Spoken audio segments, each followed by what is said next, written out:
Okay, file this one under something I never thought I would do, and that's go record shopping at Toys R Us. This is what it looked like. Channel 33, RPM. All right, 33ers, hope you're doing well. I've heard for a while now that Toys R Us here in Canada is selling records, so I wanted to check it out myself. And it was kind of cool. I mean, there were hundreds of movies, tons and tons of records, books. Of course, there were toys and there were housewares. It was quite the interesting setup they have. At the same time, it was kind of odd seeing music at Toys R Us. And the whole record section looked a little bit thrown together, and there really were no customers in the store. I'm going to dive into that and show you the record selection in a second, but first let's talk about how this all happened. All right, the way I understand it is that Toys R Us filed for bankruptcy in 2017 and 2018, and then in 2021 in the US, some locations reopened within Macy's stores, and Google tells me there are 2 flagship stores in the US, including one at Mall of America. In Canada, operations were taken over by a third party and eventually sold to this billionaire named Doug Putman.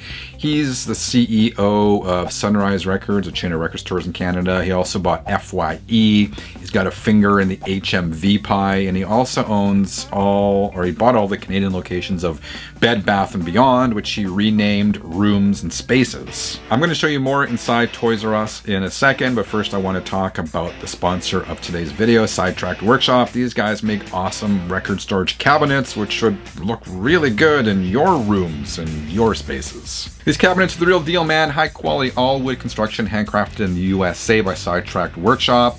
This is not flat, packed, bolt together furniture, 33ers. The cabinets come to you fully assembled, and shipping is free in the US. Showcase your vinyl and style. Head over to sidetrackedworkshop.com to learn more.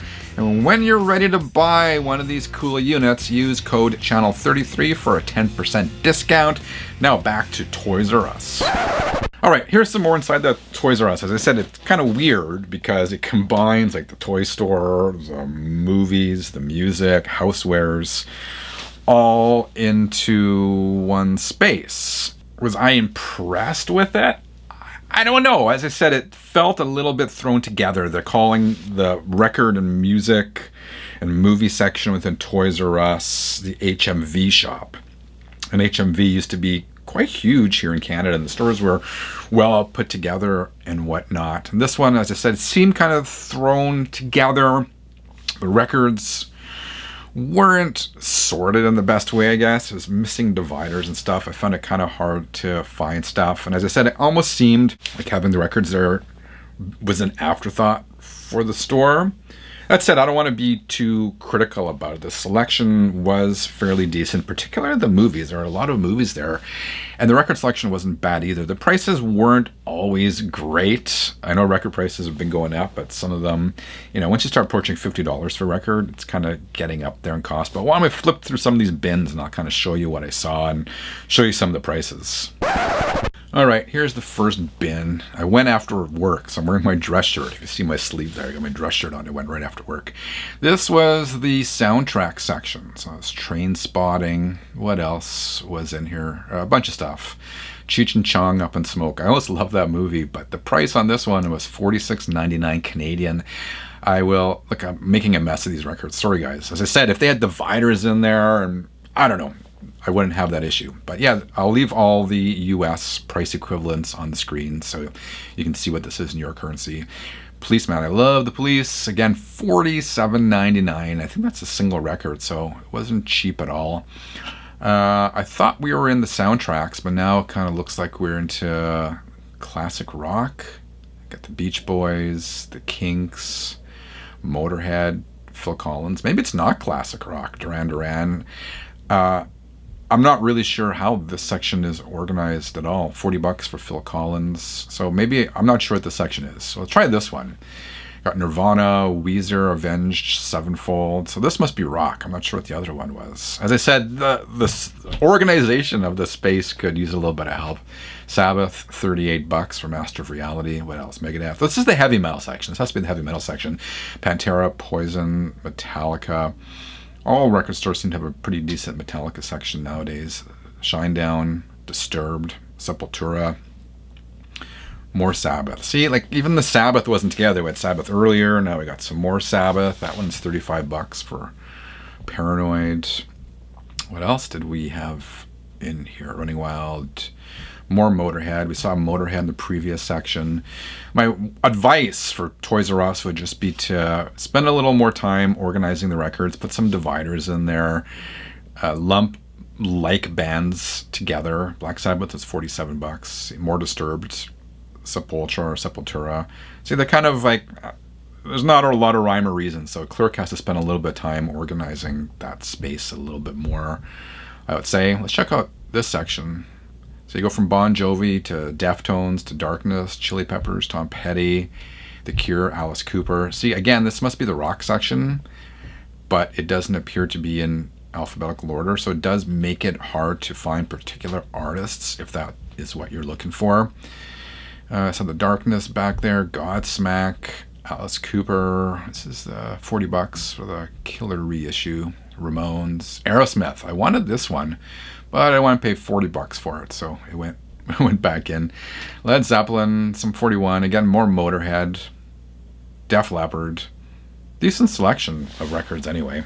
Again, I don't want to crap on the owner of Toys R Us for trying this. I think it's cool that they are doing this, and it's probably the only way to keep these stores in business, right? The Toys R Us being a toy store alone wasn't working out, so throwing the different brands in there, the Bed Bath & Beyond section, the HMV shop, and whatnot. So whatever works. As I said, there weren't a lot of customers there, but I was there on, I think it was a Wednesday night around 7:30 p.m. I'd worked, then I'd gone out for dinner with a friend, then I popped into there. So it might have been close to closing time. I don't know.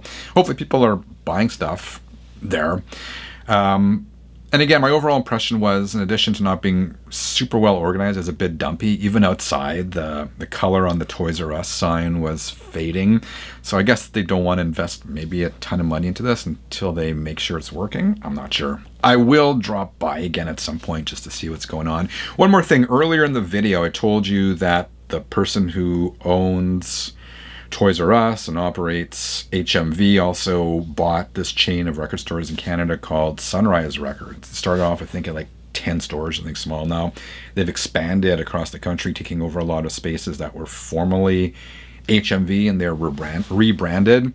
Anyway, these stores are popping up all over the place. Even in my little mall here, like 10 minutes away, Garden City Mall, a Sunrise Records opened up last week, and I popped in there and I was really surprised. It's nothing mall where half the stores are closed. There's a brand new record store there. It's a great selection of vinyl and movies. I'm a big movie guy, and it's hard to find places that sell a good selection of brand new Blu-rays, and that place did. The movies were reasonably priced. Records, again, were expensive, but maybe this is Frank Old Man talking, because records seem to be really expensive everywhere. So, yeah, of course, first and foremost, I like to support independent record stores, and indie record stores are kind of the lifeblood of the vinyl community, but it is good to see more places selling vinyl, whether it's toy stores or these shops opening up in malls, at least here in Canada. I'm not sure how situations are in your country, but overall, I see this as a positive step. All right, 33ers, are you seeing records pop up for sale in unusual places? I'd love to hear about it. Let me know in the comments. Thank you for watching. I appreciate your time. I'll be back again really soon. Until then, keep on spinning.